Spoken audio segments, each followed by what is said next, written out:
हर घर में बच्चों को अपना सनातन धर्म के बारे में बताना चाहिए, अपने शास्त्र का अध्ययन करना चाहिए, है ना, और शस्त्र भी रखना चाहिए। कि तुम अगर ये सब पढ़ोगे तो पंडित पुजारी बनोगे, अगर विज्ञान पढ़ोगे, गणित पढ़ोगे तो तुम नौकरी पा जाओगे अच्छी। नमस्कार, आपके साथ मैं हूं आदित्य कुमार। मैं महाकुंभ में हूं और महाकुंभ में संतों का जमावड़ा लगातार लगता जा रहा है। 13 जनवरी से ये पूरी तरह से स्टार्ट हो जाएगा और 14 जनवरी को पहला स्नान होगा। उससे पहले जिस तरीके से यहाँ साधु संत आ रहे हैं और यहाँ प्रयागराज में जो एक भव्य नज़ारा देखने को मिल रहा है वो सनातन की असली परंपरा को भी दर्शा रहा है और साथ ही साथ ये बता रहा है कि सनातन की शक्ति क्या है। हमने आपको हठ योग करते हुए कई बाबाओं और नागाओं की तस्वीरें दिखाई, उसको देखकर आप उनके मनस्थिति को समझ सकते हैं और समझ सकते हैं कि जन कल्याण के लिए साधु का शरीर धर के वो लोगों को, समाज को एक नई दिशा देने का काम कर रहे हैं, सही दिशा देने का काम कर रहे हैं। हमारे साथ ये देखिए, पीछे देखिए, ये बैनर भी हम दिखाना चाहते हैं। परम पूज्य श्रीमान साक्षी गिरी जी हैं, उनके साथ उनके जो शिष्य हैं स्वामी दिव्यानंद गिरी जी महाराज, जो भागवत कथा प्रवक्ता है, वो हमारे साथ हैं। हम उनसे बातचीत करने की कोशिश करेंगे, समझने की कोशिश करेंगे कि कब से ये धारण किया और आखिरकार उद्देश्य क्या रहा और क्या कुछ देश में चल रहा है। बहुत स्वागत है आपका। धन्यवाद।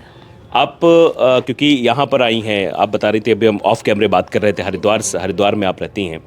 आपके मन में कब से ये भाव आया कि संन्यास की ओर हमें जाना चाहिए? देखिए, मेरा भाव तो संन्यास लेने का भाव तो थोड़ा समझ आने के बाद हुआ, 13-14 साल के बाद। लेकिन बाल्यकाल से ही मैं महादेव का भक्त रही। जब बच्चे गुड़ियाओं से खेलते हैं ना, तो उस समय में क्या है कि मिट्टी के शिवलिंग बना के उसके साथ खेलती थी। तब मुझे पता नहीं था महादेव कौन है, धर्म क्या होता है ना, संत क्या होता है, इन सब चीज़ों की मुझे जानकारी नहीं थी। लेकिन जब से होश संभाला तो हमने सोचा कि हमें संन्यास लेना है, संन्यास धारण करना है। क्यों संन्यास धारण कर? क्योंकि कुछ लोग कहते हैं कि जो है आमतौर पर, जैसा आपका लगाव शिव जी से था, आमतौर पर लड़कियों का लगाव होता है शिव जी से अच्छी शादी के लिए, कि वो शिव जी सा पति उनको मिले। तो वो धारणा अचानक से कैसे संन्यास में तब्दील हो गई? देखिए, मतलब जो हमारे पूर्वज थे ना, वो भी सन्यासी ही थे। मेरे जो परदादा गुरु थे वो भी सन्यासी थे, लेकिन उन्होंने गृहस्थ करने के बाद उन्होंने सन्यास लिया। फिर मेरे दादाजी थे, फिर मेरे पिताजी थे, उसके बाद मेरा आया। तो किसी ने रोका नहीं? मम्मी पापा ने मना नहीं किया आपको कि ये क्या करने जा रही हैं आप? नहीं, मेरी माताजी तो उनका डेथ हो चुका था, लेकिन मेरे पिताजी सन्यासी थे और हमारा सन्यास के ही घर में मैं पैदा हुई। तो इसमें रोकने टोकने की तो ऐसी कोई संभावना बात ही नहीं है, क्योंकि मेरी स्वेच्छा से मैं हुई हूँ। हाँ जी। कितने साल हो गए आपको संन्यास लिए? 20 साल हो गए। 20 साल हो हाँ गए। जी। तब उम्र क्या थी जब आपने संन्यास लिया? 14 साल की? हाँ, 14 साल की। अभी कितनी उम्र है आपकी? 34। तो अभी क्या संदेश दे रही हैं आप समाज को और क्या बता रही हैं? आपके शिष्य भी हमारे सामने, उनसे ही बातचीत करेंगे। हाँ जी। लेकिन आप क्या धारणा लेकर चल रही हैं? आपकी मनस्थिति क्या है? क्या होना चाहिए देश में? देखिए, पहले तो हमें खुद को पहचानना है। जब हमें दूसरों को पहचानना, दूसरों को उपदेश देने से पहले हमें अपने खुद को पालन करना है, उन सब चीज़ों को, है ना। तो ये सारी चीज़ें गुरु कृपा से ही हो सकता है। तो हमारे यहाँ गुरु परंपरा भी हैं संन्यास जीवन में, है ना। गुरु हमारे को तैयार करते हैं कि हमें साधना करनी है या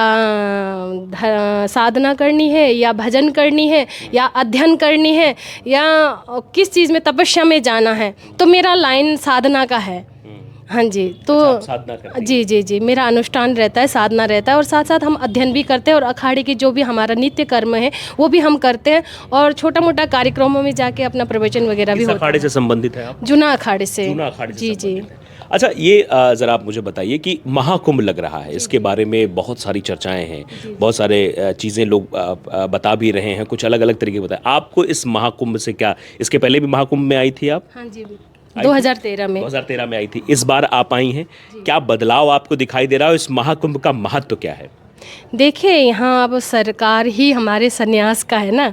योगी जी भी सन्यासी है और वो उत्तराखंड से हैं, और जहाँ मैं रहती हूँ ऋषिकेश, वहीं से उनका पास में ही है जन्मभूमि। और एक संत जब राजनीति में आते हैं तो वो क्या है, जो राजनीतिक क्षेत्र में भी धर्म का राजनीति बन जाते हैं ना, जो राजनीति होते हैं वो भी धर्म में परिवर्तन कर देते हैं। तो योगी जी ने देखिए 4-5 महीने से बहुत अच्छा काम कर रहे हैं। जो पहले मतलब 20 किलोमीटर या 17 किलोमीटर के दायरे पे कुंभ मेला लगते थे, अभी सुनने में आ रहे 45 किलोमीटर उन्होंने कुंभ क्षेत्र बना दिया, नया शहर बना दिया, 56 थाने बन गए। जी।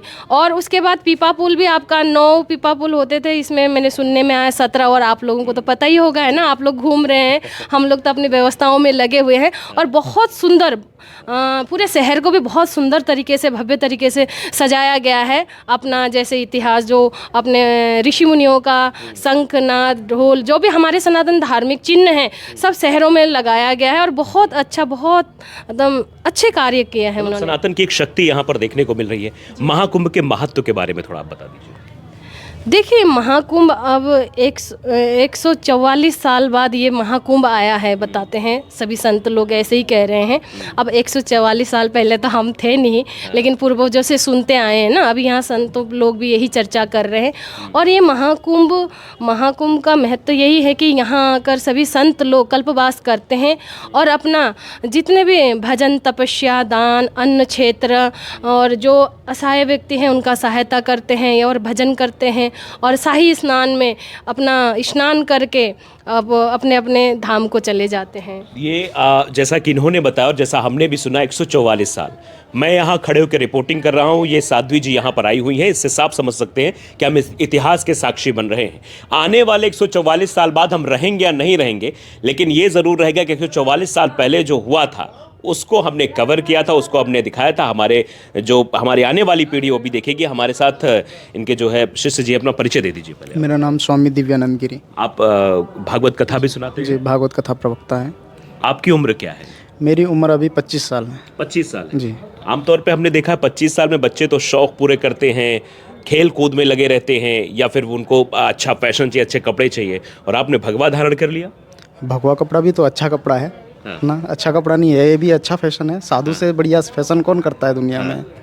साधु से अच्छा फैशन कुछ नहीं हो सकता। नहीं हो सकता है। तो ये कब से मन में विचार आया? क्योंकि अभी आप बता रहे हैं आप 22 साल के हैं। जी, नहीं 25 साल। 25 साल के हैं। और इससे पहले आपने मतलब ये कब से आपने संन्यास धारण किया, कब से वस्त्र धारण किया, कब से इस परंपरा में जुड़े आप? जब हम प्रथम वर्ष में पढ़ते थे उस समय से, लगभग हमारी आयु रहेगी उस समय 12 या 13 साल। 12-13 साल। जी। मतलब खेलने कूदने के दिन थे बच्चों के। जी। उस वक्त आपने भगवत भजन करना शुरू जी। किया। हम कहाँ से प्रेरणा मिली आपको? संतों से प्रेरणा मिली। मेरी जन्मभूमि उत्तराखंड से है और उत्तराखंड में गंगोत्री आपने सुना ही होगा, तो माँ गंगा का तट है और वहाँ पर सभी ऋषि मुनि तपस्या करते हैं और उनको देख देख करके हम बड़े हुए हैं। और हमने जो अध्ययन किया वो संस्कृत महाविद्यालय से अध्ययन किया है और मैंने बचपन से ही अपने शास्त्र पढ़े हैं, तो वहीं से प्रेरणा मिलती है, शास्त्रों से भी मिलती है और संतों से भी मिलती है। जैसा अभी साध्वी जी बता रही थी कि उनका बैकग्राउंड ही सन्यास का रहा, क्या आपका भी कोई ऐसा बैकग्राउंड रहा, पीछे कोई रहा सन्यासी रहा? पूर्व में नाना जी रहे और बाकी तो जो दादाजी के परिवार से तो कोई संत नहीं रहा। बाकी नाना जी के परिवार, मतलब नाना जी रहे। जी जी। तो अब आपने इस पीढ़ी को आगे बढ़ाना शुरू कर दिया। घर वालों ने टोका टोकी तो नहीं की कि बेटा ये कहाँ, किस दिशा में जा रहे हो? नहीं, हमारे घर वालों ने तो पूज्य गुरुदेव को सौंप दिया कि आपके संरक्षण में बच्चा आगे बढ़े और इनको खूब आगे आप मतलब सनातन धर्म की पढ़ाई इत्यादि जो करानी है आपको, आपको सौंप रहे हैं, आपके हवाले हैं। और तेरा तुझको अर्पण क्या लागे मेरा, ये वाला भाव रख करके माता पिता ने गुरुदेव को सौंप दिया। क्या सोचा है आपने? क्योंकि जब इंसान राह अपनी चुनता है तो अंतिम छोर अपने लक्ष्य की ओर देखता है कि हमें यहाँ पहुँचना। आपका क्या लक्ष्य है संन्यास धारण करने का? देखो, मेरा लक्ष्य है कि भगवत प्राप्ति करें ना। सबसे पहला साधु का लक्ष्य होता है कि भगवत प्राप्ति करने का।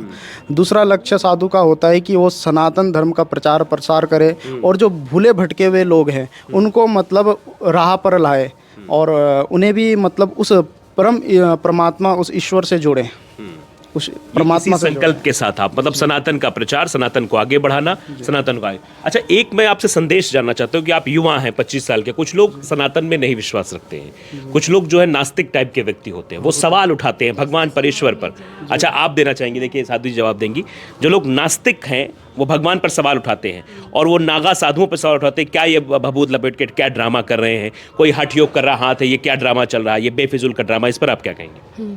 ये देखिए, संस्कार की बात है। ये कोई भी संतान माँ बाप से ही सीखते हैं ना। सर्वप्रथम तो माँ बाप से ही सीखते हैं, घर से ही सीखते हैं, तभी समाज में जाते हैं। तभी जब माँ बाप ही उनको संस्कार नहीं देंगे तो समाज में जाकर वो अभद्रता से बात करेंगे। कोई बड़े भी, जैसे अनजान व्यक्ति भी हैं, कोई बड़े बाहर आपको टोकेंगे, बेटा ये गलत काम है, आप मत करो। तो वहाँ क्या है, संस्कारित होंगे तो वो हाथ जोड़ के नमस्कार करेंगे और बोलेंगे कि आपने बहुत अच्छा बात बोला, शायद ऐसे ही हो सकता है, क्योंकि उनके माता पिता ने उनको संस्कार दिए होते हैं ना, और असंस्कारी होंगे तो वो जवाब दे के बदतमीजी करके आएंगे। इसीलिए हर घर में बच्चों को अपना सनातन धर्म के बारे में बताना चाहिए, अपने शास्त्र का अध्ययन करना चाहिए, है ना, और शस्त्र भी रखना चाहिए। और संस्कारित घर से ही माता पिता देते हैं, तभी वो समाज में भी संस्कारित बन के रहते लेकिन हैं। बच्चों के अंदर ये मेंटेलिटी पहुंचा दी गई है, जो सनातन धर्म के बच्चे हैं, जो कुछ है, उनको लोग जो है बताने वाले जो है वो सिखा रहे हैं कि तुम अगर ये सब पढ़ोगे तो पंडित पुजारी बनोगे, अगर विज्ञान पढ़ो, गणित पढ़ोगे तो तुम नौकरी पा जाओगे, अच्छी जगह। सारे राजनीति भी भागवत पढ़िए, जब तक भागवत से ही तो राजनीति चली है। महाभारत युद्ध कहाँ से शुरू हुआ? ये कलयुग का थोड़ी है ना, महाभारत युद्ध। और जाकर आपका जो भी साइंस है, जितने भी चीज़ें हैं, सब हमारे शास्त्रों से तो निकले हुए हैं, है ना। अमृत भी अपना समुद्र मंथन करे तब निकले, विष भी वहीं से निकले, है ना, रत्न भी वहीं से निकले, सारे चीज़ तो वहीं से उत्पन्न हुए। अब क्योंकि मॉरिशस जैसे शहर में, मॉरिशस जैसा देश जो, वहाँ पर जो है गीता पर अध्ययन हो रहा है, गीता के श्लोक पर अध्ययन हो रहा है, शोध किया जा रहा है वहाँ पर। हाँ जी, क्यों नहीं, इसमें सब सर्च कर रहे हैं, रिसर्च कर रहे हैं। और हमारे तो न जाने कितने ग्रंथ पहले अंग्रेज़ के समय पे चोरी करके ले गए, फिर भी हमारे सनातन धर्म में हर घर में गीता और रामायण होनी चाहिए, और हर दिन 1 घंटे उसका पाठ होनी चाहिए, तभी हमारे, हाँ जी, उससे सकारात्मक ऊर्जा आएंगे और हमारे बच्चों में भी अच्छा। देखिए, जैसे माहौल बच्चों को बचपन से मिलते हैं, उसी माहौल में ही बच्चे बड़े होते हैं और वही एब्जॉर्ब करते हैं और वही समाज में वैसे ही पेश आते हैं।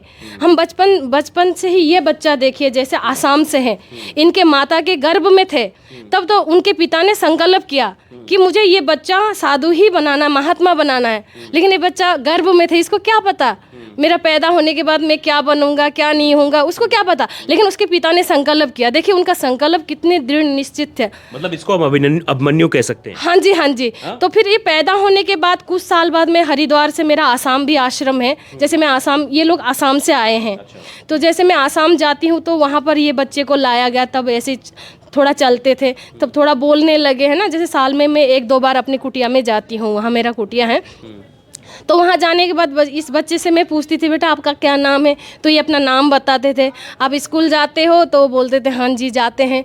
तो आप क्या बनना चाहते हो? बोले बाबा बनना चाहते हैं। मैं सोचती थी शायद इसके माता पिता सिखाते हैं, इसीलिए ये ऐसा बोलते हैं। देखिए घर से इनके माता पिता ने इनको वैसा ही संस्कार दिया ना, पूजा पाठ, अध्ययन, हर चीज़ करना सिखाया इनको, बल्कि पढ़ाया भी। और लास्ट में देखिए, अब ये इसको आए हुए मेरे पास 1.5 साल हो गया। अब इतने कम समय में इतना अच्छा भागवत का श्लोक बोलते हैं, 15वां अध्याय बोलते हैं, स्वास्थ्य वाचन बोलते हैं, पूजा पाठ, साधु साही का सारा कर्म कांड इनको आते हैं। सुनाओगे क्या? कितने साल के हो? आ जाओ, इधर आ जाओ। कितने साल के हो आप? स्वास्थ्य वाचन सुना दे, गीता का पाठ सुना दे। कितने साल के हो पहले तो ये बताओ? 15 साल के। 15 साल के हो। कुछ श्लोक सुनाओगे जी? भागवत का श्लोक सुनाते, 15वां अध्याय। सुनाइए। श्री भगवानुवाच ऊर्ध्वमूलमधा शाखा मस्वथं प्राहुरव्ययं छन्दांसि यस्य प्राणानि यास्तं वेद स वेदवित् अधः स चोर्ध्वं प्रसितास्तस्य शाखा गुणा प्रवृद्धा विषया प्रवाला अधाश्च मूला ननु सन्ततानि कर्मानुबन्धीनि मनुष्यलोके न रूपमस्य हथथोपलभ्यते नान्तो न चादिर्न च सम्प्रतिष्ठा अश्वत्थमेनं सुमिरूढमूलम् असङ्गशास्त्रेण दृढेन चित्वा ततापदं तत् परिमार्गितव्यं यस्मिन् गता नानि वर्तन्ति भूया तमेव चाद्यं पुरुषं प्रपद्ये यथा प्रवृत्ति प्रसिता पुराणी निर्माणमोहा जितसङ्गदोषा अध्यात्मनित्या विनिवृत्तिकामा द्वन्द्वैर्विमुक्ता सुखदुःखसङ्गैर्गच्छन्त्यमूढा पदमावयं तत्। तो ये मैं इसके पहले एक कमेंट देना चाहूँगा कि 15 साल की उम्र में गूगल चलाने वाले ये बच्चे कदापि भी ये श्लोक नहीं याद कर पाएंगे। उनको किसी जगह का नाम याद करने में दिक्कत होती है और इतिहास में जाने पर किसी सन को याद करने में भी दिक्कत होती है। ये आध्यात्म का वास्तविक स्वरूप है और सनातन की ताकत है कि किस तरीके से गीता के श्लोक बिना रुके ये पढ़ रहा है बालक, और सिर्फ 15 साल का, मैच 15 साल का ही है। इनका लैंग्वेज आसामीस है, ये आसामीस मीडियम से पढ़ा है। इनका हिंदी भी नहीं है, मेरा भी हिंदी नहीं था, और ये बच्चा भी आसाम से ही है। और लैंग्वेज हमारा वहाँ आसामीस चलता है, और लोकल जो घर में बोला जाता है वो अलग है ना। जैसे कि आसाम में भी नेपाली समाज से भी, आसामी समाज से भी, बिहारी, पंजाबी, हर कास्ट के लोग वहाँ पर हैं। तो ये लोग उड़ीसा से थे, इनके पूर्वज उड़ीसा से थे, लेकिन इनकी पढ़ाई भी लैंग्वेज भी आसामीस है। तो ये होने के बावजूद भी 1.5 साल के अंदर ये गुरु कृपायित है ना, परमपिता का संस्कारी तो है ना। इनको जैसे इनके माता पिता ने हमें समर्पण भाव से इन्होंने सौंपा, तो हमारा दायित्व बनता है, गुरु बनने का धर्म होता है कि हम को उस तरीके से तैयार करें अपना सनातन धर्म के लिए। क्योंकि आने वाला समय में क्या पता यही शंकराचार्य बने, यही धर्म का सम्राट बने, गुरु बने, है ना। तो ये अपना सनातन धर्म का प्रचार प्रसार, देखिए इसीलिए बोला गया है माता पिता और गुरु समान ही होते हैं। और इसीलिए हमारे बच्चों को भी घर से ही शिक्षित और संस्कारित बनाइए।